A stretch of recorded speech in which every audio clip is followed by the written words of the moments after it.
On est ce soir sur le service public. Oh, ça y est, qui est financé par ceux qui nous regardent, et donc il faut tolérer, machin. Oui, alors là, par contre, De Chavannes, oui, c'est moi qui te sponsorise, donc tu baisses d'un ton. Allez, les amis, des petites nouvelles de Gauchotopia, made by, évidemment, le service public payé par vos impôts. Toujours, Nicolas, avec notre ami Christophe De Chavannes, qui s'en prend à qui? Eh bien, je vous le donne en mille, à Bardellus Maximus, et oui, il est là. L'invité de l'émission d'hier, où il se dispute contre quel sujet?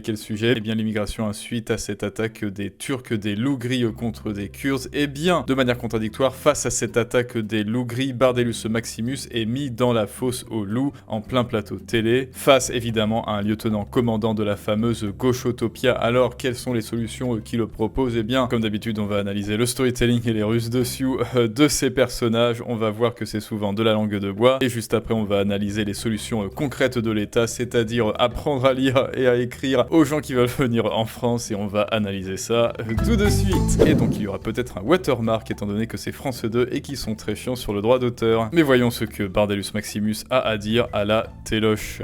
Casser les commerçants, etc. Mais monsieur le De même Chavannes, discours que Zemmour, pardon, le même. Vous avez peut-être Mot la pour chance. mot, vous avez dit la même chose que monsieur Zemmour la semaine dernière, je l'ai entendu à la télé. On est d'accord? Oui ou non? Mais vous savez, oui ou je non, ne l'ai pas, répondez. mais je ne l'ai pas écouté. Oui, mais vous avez manifestement des obsessions. Non, pas du tout. Et je pense que les vous, gens l'immigration, qui ça vous n'est pas une regardent, obsession. Hein. et je pense que les gens qui vous regardent ce soir, en voyant un peu le petit ton arrogant que vous utilisez à mon égard, se marrent. Parce qu'ils se disent, mais ces gens-là qui vivent dans des quartiers protégés, surprotégés, avec des digicodes, des policiers partout, qui vont rentrer en taxi chez eux, eh bien, c'est vrai qu'ils ne rencontrent jamais l'insécurité.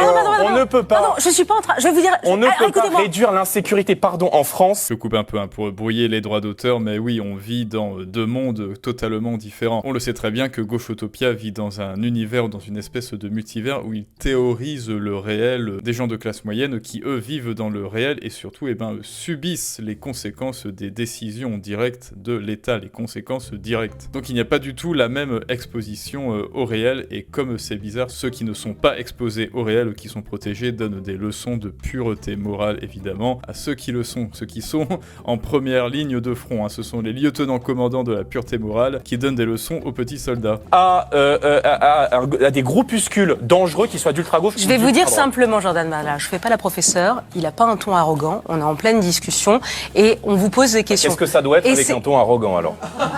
Vous trouvez qu'il a un ton arrogant? Boum, bon allez, on va regarder, est-ce qu'il a eu un ton arrogant? Vous avez manifestement des obsessions. Non, pas du tout. Et je pense que les gens l'immigration, qui ça vous n'est pas une regardent, obsession. Hein. et je pense que les gens... À vous de me dire en commentaire, est-ce qu'il a eu un ton arrogant, pas arrogant? À vous de me dire. Donc évidemment, ici, petite technique de la prétérition. La prétérition, vous dites quelque chose et après, vous le faites. Vous dites que vous n'allez pas le faire et après, vous le faites. Je ne vais pas t'insulter, je suis quelqu'un de très poli, mais t'es quand même un sacré connard. Je suis pas ici pour faire la police, mais désolé, Jordan, il a pas un ton arrogant, maintenant tu te tiens à carreau. Je fais pas la professeure, il a pas un ton arrogant, on est en pleine discussion et on vous pose des questions. Qu'est-ce que ça doit être avec un ton arrogant alors? Vous trouvez qu'il a un ton arrogant? Vous trouvez qu'il a un ton arrogant? Il a pas un ton arrogant. Non, vous posez des questions. La petite maïotique, technique socratique, est-ce que vous trouvez qu'il a un ton arrogant? C'est-à-dire vous retournez justement pour désamorcer quoi? Le ton arrogant, relativisation. Non mais je pense, monsieur Zahal, que c'est la première fois que vous avez l'occasion de discuter avec quelqu'un du Rassemblement National. Et donc, en me voyant arriver ce soir, et je vous dis ça vraiment calmement, vous vous attendiez à voir une caricature de l'image que vous avez du Rassemblement National depuis des années. Non, je vous ai écouté. Et vous savez, il y a probablement beaucoup d'électeurs du Rassemblement National qui regardaient vos émissions et qui vous ont permis de gagner beaucoup d'argent à la roue de la fortune, à la ferme célébrité. Et vous devriez donc tout est être un peu plus respectueux. Vous savez quoi, c'est gros comme une maison. Vous avez ce que vous faites est gros. Non mais faites pas ce sourire. Monsieur De Chavannes, je vais vous dire. Bon après, très concrètement, l'outil, l'arme de Bardellus Maximus, c'est aussi d'être arrogant des fois et de piquer, de faire des petites attaques en termes de retournement par l'absurde, évidemment. Sauf que là, on peut dire que c'est une meute de loups, je vois. Voilà ce qui se passe quand tu envoies un membre du RN dans la fosse aux loups. Voilà pourquoi les Français détestent le service public. C'est parce qu'ils sont à 10 contre lui. Donc là, évidemment, qu'il peut se permettre d'être arrogant pour tenter de sortir la tête de l'eau. Mais bon, enfin, on va pas chipoter, de toute façon,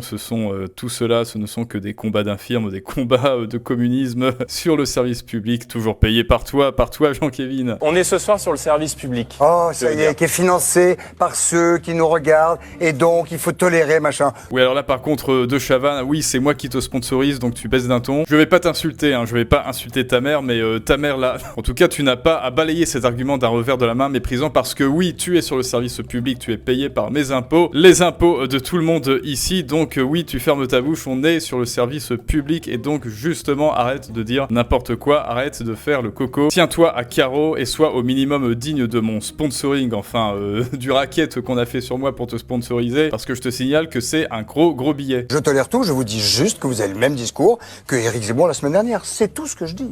Mais c'est les mêmes, hein. Eh bien, très bien. C'est On tout. peut passer à la question d'après. C'est Mister Univers et l'autre c'est Gargamel, mais sinon c'est les...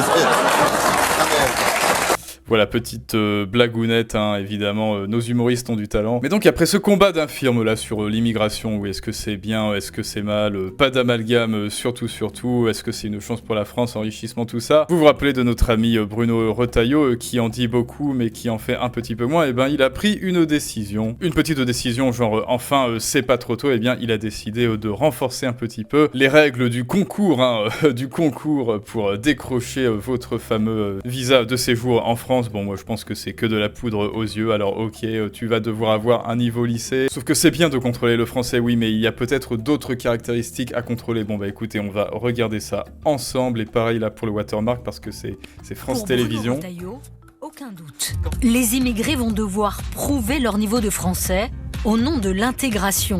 En réalité, des dizaines de milliers d'entre eux vont devenir expulsables. On vous explique pourquoi. C'est une étape obligée. Pour obtenir une carte de séjour, les étrangers signent ce contrat d'intégration républicaine et s'engagent notamment à apprendre le français, mais aucun examen n'est exigé. Avec la loi immigration, ils devront désormais passer et réussir une épreuve écrite. Pour un titre de séjour de 2 à 4 ans, il faudra valider le niveau collège. Pour une carte de 10 ans, le niveau lycée. Et pour la nationalité française, un niveau universitaire. Les conséquences sont bien réelles. Si au bout de 3 ans, ils n'ont pas atteint le niveau collège, avec la nouvelle loi, ils deviendront expulsables. Dans le même temps.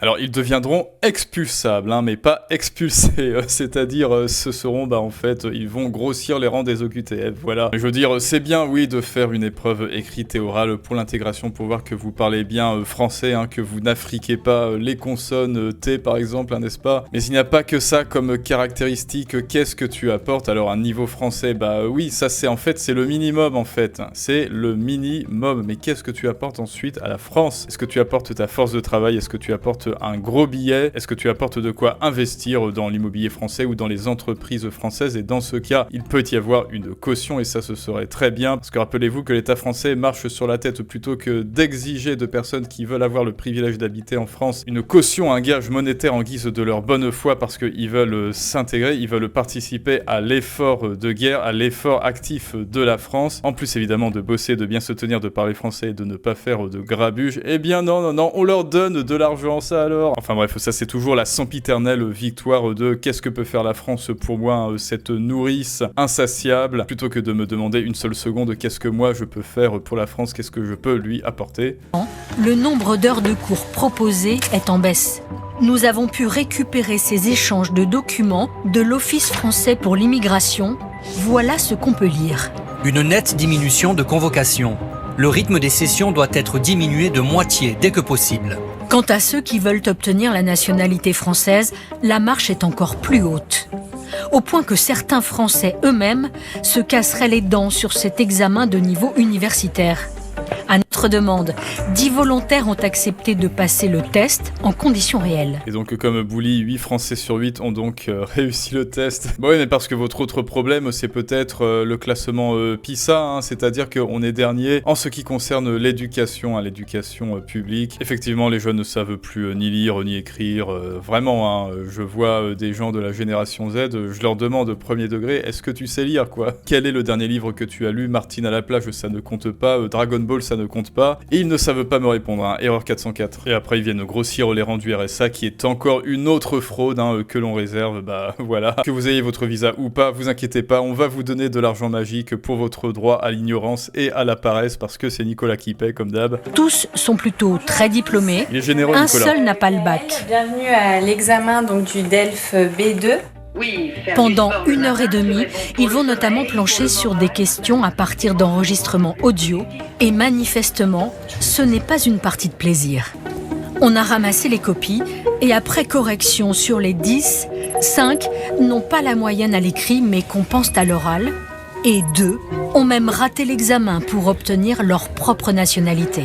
Alors forcément, quand le français n'est pas la langue maternelle, les chances de réussite sont maigres, selon ces associations qui préparent aux épreuves. C'est un niveau qui est beaucoup trop élevé pour la plupart des étrangers qui veulent demander la naturalisation ou un titre de séjour long en France.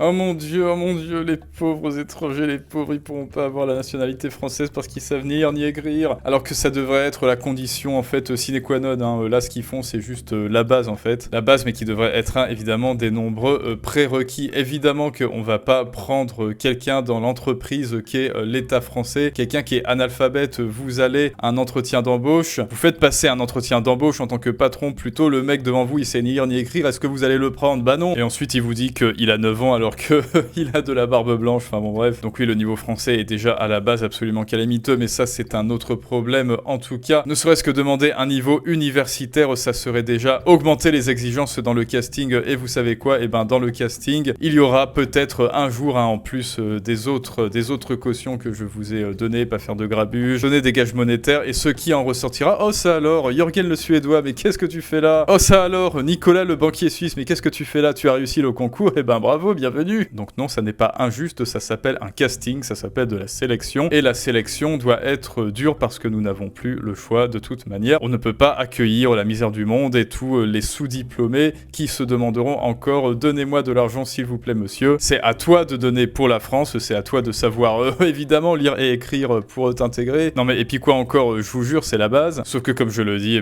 ils deviendront, comme ils diront, expulsables et pas expulsés. Ah, trop tard, je suis là, chapeau, chat perché, c'est trop tard, je suis en France, et oui, je suis expulsable, mais pas expulsé. Non seulement Nicolas 30 ans, qu'ils aient leur visa ou pas, ils seront en France, et Nicolas 30 ans continuera de les sponsoriser, tandis qu'ils ne font rien et qu'ils attendront sempiternellement leur petit concours qu'ils n'obtiendront jamais. Et pendant ce temps-là, ils se nourriront goulûment de Capri Sun, toujours financé par le RSA de Nicolas 30 ans. Dites-moi ce que vous pensez, les amis, de ce nouveau système, et aussi, évidemment, bien sûr, de la prestation de notre ami Jordan Bardella, qui était à 10 contre 1, donc moi je dis, peu importe la reine, évidemment c'est la reine des clowns, mais à 10 contre 1 c'est quand même louable. Et bien sûr n'oublie pas de liker, de lâcher ton plus beau pouce bleu et de t'abonner. Plus on est d'abonnés, plus Christophe de Chavannes sera en sueur, et ça n'a pas de prix. Et à très bientôt les amis pour une prochaine analyse du monde moderne, mais ça c'est une autre histoire.